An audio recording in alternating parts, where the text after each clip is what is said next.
Assalamualaikum teman-teman semua. Selamat datang di channel Info. Di channel ini akan membahas segala hal serta fakta menarik biar kamu tahu, tambah tahu dan makin tahu.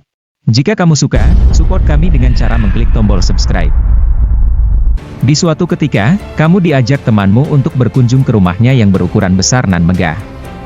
Di saat memasuki ruangan tamu, kamu melihat ada pajangan kepala macan serta binatang-binatang langka lainnya, yang terpajang di dinding ruangan. Hal ini tentu akan membingungkanmu.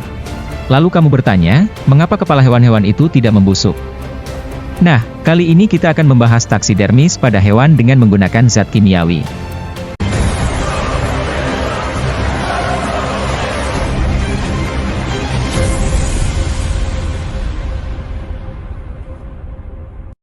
Taksidermis sendiri merupakan salah satu upaya pengawetan jasad hewan yang telah mati.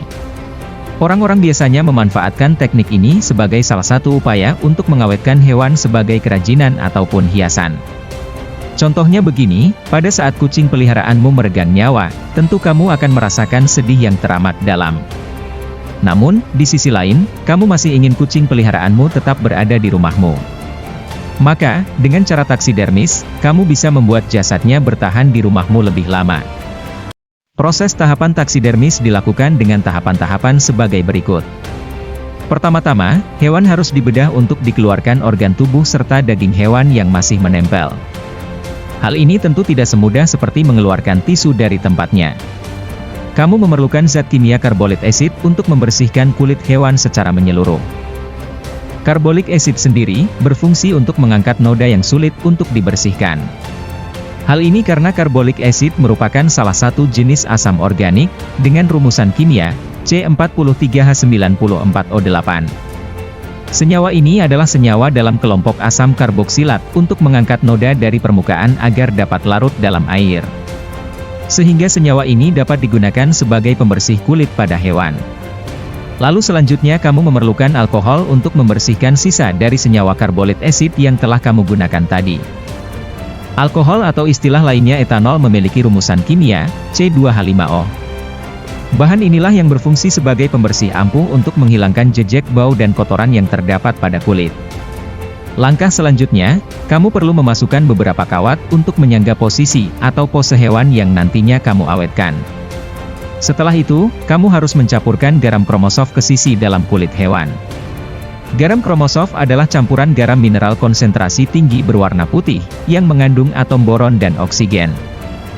Garam kromosof memiliki sebutan kimia yaitu natrium tetraborat dengan rumus molekul Na2B4O7110H2O. Senyawa ini difungsikan untuk mengawetkan jasad hewan yang telah mati. Pada tahap pengawetan, ada dua bahan yang tidak boleh dilewatkan.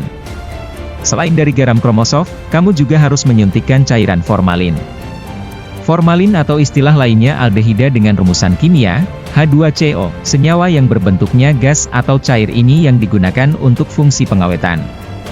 Formalin ini digunakan pada daerah tertentu yang sulit dijangkau oleh garam kromosof. Daerah-daerah ini meliputi tengkorak kepala, lengan, hingga kaki dari jasad hewan tersebut. Ternyata, selain digunakan untuk mengawetkan hewan, formalin juga digunakan untuk mengawetkan jasad manusia. Apakah kamu masih mengingat nama Firaun? Ya, tokoh ini merupakan seorang raja yang terkenal pada peradaban Mesir kuno, karena menganggap dirinya sebagai Tuhan. Karena pamor yang tinggi dari seorang Firaun, mayatnya pun diawetkan dengan berbagai ramuan dan bahan pengawet tradisional sebelum dimumifikasi. Hal inilah yang menjadi cikal bakal dari ide pengawetan jasad. Lalu, hal yang perlu dilakukan agar hewanmu tampak terlihat realistis bisa dengan cara memasukkan kapas ke dalam tubuh hewan yang telah kamu awetkan. Hal ini bertujuan agar hewanmu seolah-olah memiliki tubuh yang berisi, agar terlihat tampak lebih hidup. Dan langkah terakhir, kamu memerlukan hair dryer untuk proses pengeringan jasad yang telah melalui proses pengawetan. Nah, itulah cara pengawetan sebagai solusi buat kamu yang tidak rela ditinggal pas lagi sayang-sayangnya. Setelah ini bagusnya kita membahas apa? Berikan pendapatmu di kolom komentar. Jika orang pintar meminum tolak angin, maka kalau kamu mau pintar, tonton channel ini sambil dengerin. Saya Nando Yulistyo, sampai jumpa di next video.